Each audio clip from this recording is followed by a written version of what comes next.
সংসারে টানাপোড়েন চলছে। কাজের বুয়াকে আসতে নিষেধ করলাম। স্ত্রী গম্ভীর গলায় বলল, বাড়ির কাজ কে করবে? আমি কি চাকরানি?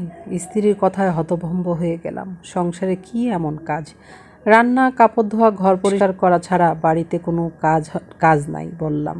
সব কিছুর ঊর্ধ্বগতি দাম, বেতনের টাকায় সংসার চালানো হিমশিম খাচ্ছি। তাতে আমার কি করতে বলো? আমি বাড়ির সব কাজ কি করব? বিয়ের পরে তোমার হাত টান পড়ে গেল। বিয়ের আগে তো গোটা পরিবার চালাতে, তখন অসুবিধা হয়নি। এত তুচ্ছ কারণে তুমি পরিবারকে টেনে আনছো কেন? আমি এসব কাজ করতে পারবো না। ব্যাস, রান্না, কাপড় ধোয়া এসব তো সংসারের কাজ। নিজের সংসারে এতটুকু করতে পারবে না? স্ত্রী বলল, না, পারবো না। আমি সংসারে চাকরানি হয়ে আসেনি।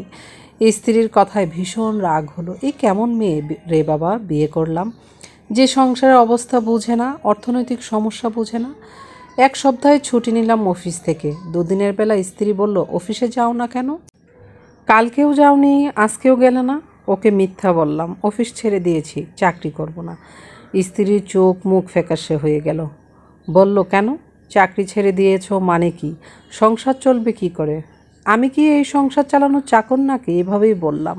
স্ত্রীর কথা বন্ধ হয়ে গেল। এই মুহূর্ত থেকে সে হয়তো সংসারের দায়িত্ব উপলব্ধি করতে পেরেছে। রান্না করে, কাপড় ধোয়া, ঘর মুছে সেদিন ওকে আরেকটা কথা বলেছিলাম, সংসারের দায়িত্ব নিতে পারবে না সেটা বিয়ের আগে বলনি কেন?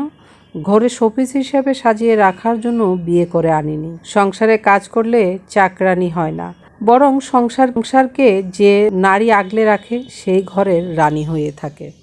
আমাদের এই সমাজে কিছু কিছু নারী আছে, স্বামীর হাতের অবস্থা কেমন তা দেখে না, আর টুকটাক 2-4 জন সদস্য ফ্যামিলিতে থাকার পরেও তাদের কাজের মানুষ লাগে।